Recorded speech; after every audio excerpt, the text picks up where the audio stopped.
Hi, I'm Dr. Jack West, medical oncologist from Swedish Cancer Institute in Seattle, Washington, and I'm also the founder and president of GRACE, Global Resource for Advancing Cancer Education. And I'm happy to be here for a post-ASCO 2017 update with two of my colleagues. With me is Dr. Matt Gubens, who is Associate Professor in Medical Oncology, Specialist in Thoracic Oncology at the University of California, San Francisco, and Dr. Jyoti Patel, who is Professor in Medical Oncology at the University of Chicago in Chicago. Thanks for joining us. Thank you. Thanks for having us.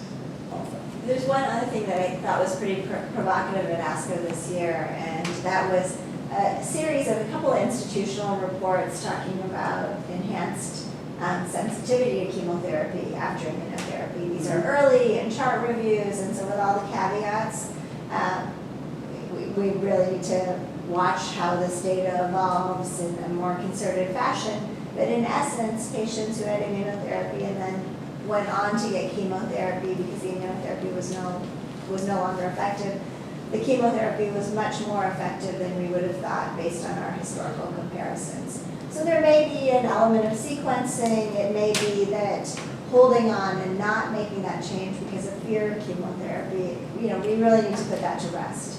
So there was an interesting presentation of a trial we'd already seen called KEYNOTE-024, chemotherapy as initial treatment versus Keytruda immunotherapy in a subset, 30% or so of patients who have high-level PD-L1 expression, and those we think would have the best chance of benefiting from immunotherapy. We already knew there was a survival benefit as well as a very significant improvement, a better result with progression-free survival and response rates. This new analysis looked at the time before patients had progressed on a second treatment and showed that this so-called progression-free survival 2 was longer in the patients who went from immunotherapy to chemo than the other group from chemo to something else. So do you think that's a meaningful difference, an analysis that should contribute to our enthusiasm for first-line immunotherapy?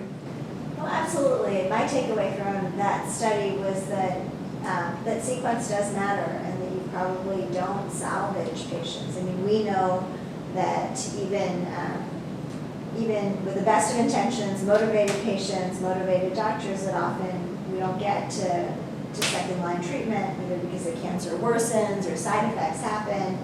And so, to me, that study sort of reinforced that you want to do the right thing the first time, and that probably the immunotherapy in patients who are most likely to benefit from it up front, it makes the most sense.